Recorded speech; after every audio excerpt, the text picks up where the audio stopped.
On est toujours à Vapexpo 2015. Je vous ai présenté souvent le collectif des modeurs français, le CMF, mais il existe depuis maintenant, allez, 2 mois. Un mois à peu près. Un mois, donc une tout jeune association, l'Union des artisans de la vape.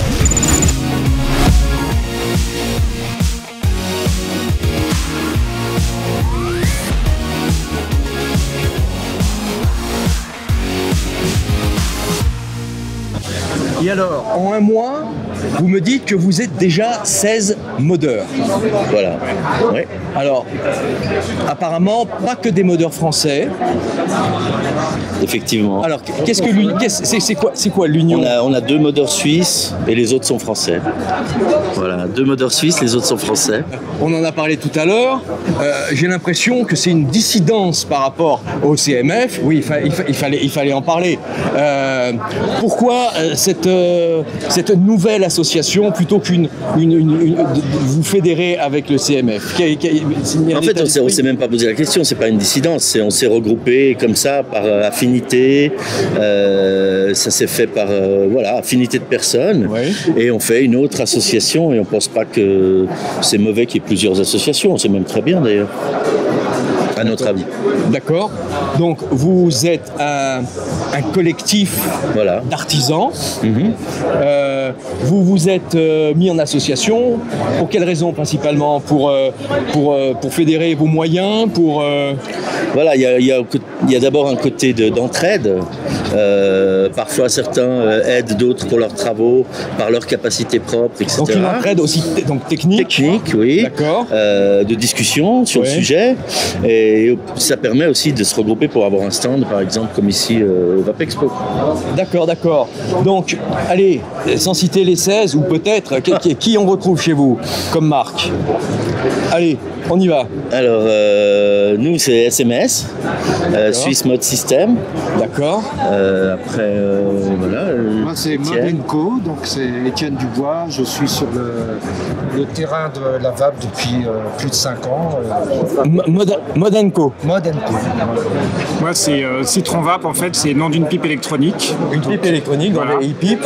C'est ça. Rico, FreeMS. J'ai pas entendu. Rico, FreeMS. FreeMS, d'accord, des modes en bois, des modes en métal. J'ai fait des kits en bois pour faire ces cigarettes électroniques soi-même. D'accord, on va aller faire un petit tour après de tout ce que vous faites. Je te repasse le micro parce que moi j'ai mon petit cravate ici qui marche tout seul. Il y a Sébastien aussi. Alors, Il y a Sébastien pour MS qui fait les steampunk. ah bah oui, notamment. Sébastien Steampunk est peut-être même à l'origine un petit peu de cette union. Ah, c'est un joli moteur en tout cas. Voilà, c'est ça. Voilà. J'ai un fil rouge pour ce Vapexpo, c'est ce qui s'est passé la semaine dernière au Sénat français, les lois extrêmement restrictives pour la vape. Quel est le point de vue de modeur? Le modeur, par défaut, il fait quand même du haut de gamme, du high-end, du gros bazar. Or, tout ça, ça va partir. C'est condamné. Est-ce que vous êtes préparé à l'application de la TPD au niveau du matériel? Est-ce que vous êtes préparé à ne plus pouvoir communiquer car l'interdiction de toute promotion, propagande directe ou indirecte de la cigarette électronique n'a pas été retoquée par les sénateurs, donc va être mise en place très prochainement. Comment vous vous préparez à ça? Alors, n'étant pas européen, je vais laisser un Européen répondre.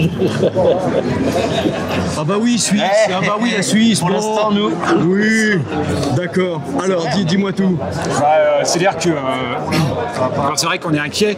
On est assez inquiet parce que malgré tout, ça risque de mettre en péril notre activité. Même si pour certains d'entre nous, nous ne sommes pas mono-activité. Pour un certain nombre d'entre nous, nous avons une autre activité qui n'est pas le mode. Finalement, on est très très peu. Il y a Sébastien, notamment, qui travaille vraiment à temps plein en fait dans cette activité-là. Alors nous, ça nous inquiète parce que effectivement, on s'interroge sur comment on va faire pour pour communiquer autour de nos produits. Voilà. Je dirais que l'avenir est incertain ou l'avenir est plutôt incertain. Est-ce que vous l'avez préparé quand même? On l'a préparé, on y a réfléchi, Malgré tout, on sait très bien, depuis la loi E20, on n'a plus le droit de communiquer sur le tabac, etc. Mais ça n'empêche pas de trouver des blogs à foison sur les amateurs de cigares, sur les pipes à fumer. Hein, oui, mais voilà. J'ai l'impression que la cigarette électronique a des ennemis hautement plus puissants que ceux des amateurs de cigares. Oui. Moi, j'ai l'impression que la chose plus grave concerne simplement le fait que ça sert à arrêter de fumer. Donc, ils sont en train de faire une grave atteinte à la santé publique en bloquant la facilité d'accéder à ça. Donc, et de communiquer. Alors, il y a l'histoire que nous, on fait des modes et que ça va être difficile, ok. Mais la base, c'est surtout que des gens il y aura moins de gens qui réussiront à arrêter de fumer. Et c'est ça qui est très grave. Et là, le gouvernement, il porte une responsabilité très grande, quoi, au niveau santé publique. Étienne, Alain, Vincent, comment le vapoteur va pouvoir vous retrouver sur Internet? Si vous avez un site Internet qui vous fédère? Oui, on a un site qui s'appelle l'Union des artisans de la vape. C'est un blog, oui, voilà. D'accord. Donc vous êtes jeunes aujourd'hui, mais déjà nombreux. Ça promet un bel avenir quant à la fédération des artisans de la vape venus du monde entier, même des étrangers de loin comme les Suisses par exemple. Donc on souhaite bonne chance à l'Union des artisans de la vape.